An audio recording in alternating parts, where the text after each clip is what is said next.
ক্ষমতা থাকলে বড় কথা বলা যায়, ক্ষমতা থাকলে গ্রেপ্তার করা যায়, ক্ষমতা থাকলে বিনা কারণে খালেদা জিয়াকে জেলে রাখা যায়। কিন্তু জনগণ যখন অতিষ্ঠ হয়ে উঠবে, জনগণ যখন রাস্তায় নেমে পড়বে, তখন এইসব কথায় কোনো কাজ হবে না। ক্ষমতা আপনাকে ছাড়তেই হবে, ক্ষমতা আপনাকে ছাড়তেই হবে। আমরা হাবিবুর রহমান হাবিব জেল থেকে বেরিয়েছেন, হাবিবুর নবীও জেল থেকে বেরোবে, টুকুয়া জেল থেকে বেরোবে, খালেদা জিয়া ইনশাল্লাহ বেরোবে, বাংলাদেশের তারেক রহমান ফেরত আসবে।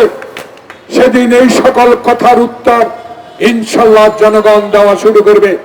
গ্রামে একটি প্রবাদ আছে, কোরবানির আগে গরু ছাগল বিক্রি হয়, পূজার আগে নাকি পাঠা বিক্রি হয়, আর ভোটের আগে বেঈমান হয়, বেঈমান। বাংলাদেশের রাজনীতিতে আপনি যে সংকট সৃষ্টি করেছেন, বাংলাদেশের রাজনীতিতে যেভাবে বিরোধী দলের নেতা কর্মীকে হয়রানি করছেন, একজন দেশ নেত্রীকে যিনি কশ্চিন কালো কোন এলাকা থেকে নির্বাচনে হারেন নাই, সেই নেত্রীকে 1 কোটি টাকার জন্য জেল বরণ করতে হয়।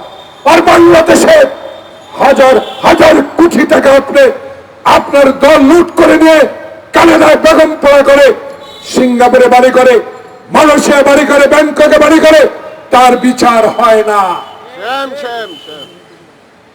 1 কোটি টাকা 10 কোটি টাকা হলেও কারাগারে থাকতে হয়।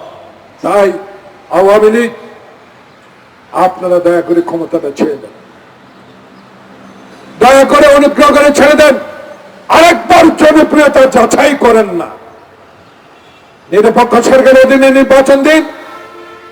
174 দিন হরতাল করে যে তত্ত্বাবধায়ক সরকারের আইন এই দেশে চালু করেছিলেন খালেদা জিয়া, আপনাদের দাবি না, জনগণের দাবি নিয়ে সেই তত্ত্বাবধায়ক সরকারকে 1 মিনিটে আপনি নিঃশেষ করে দিয়েছেন, শেষ করে দিয়েছেন।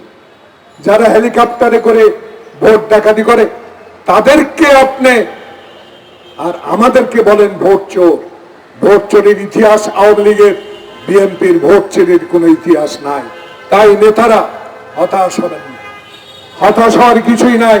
পৃথিবীর ইতিহাসে আছে স্বৈরাচারেরা ষড়যন্ত্র করে সরকারি প্রশাসনকে ব্যবহার করে বিরোধী দলকে কিছুক্ষণের জন্য, কয়েকদিনের জন্য, কিছুদিনের জন্য দাবিয়ে রাখবে।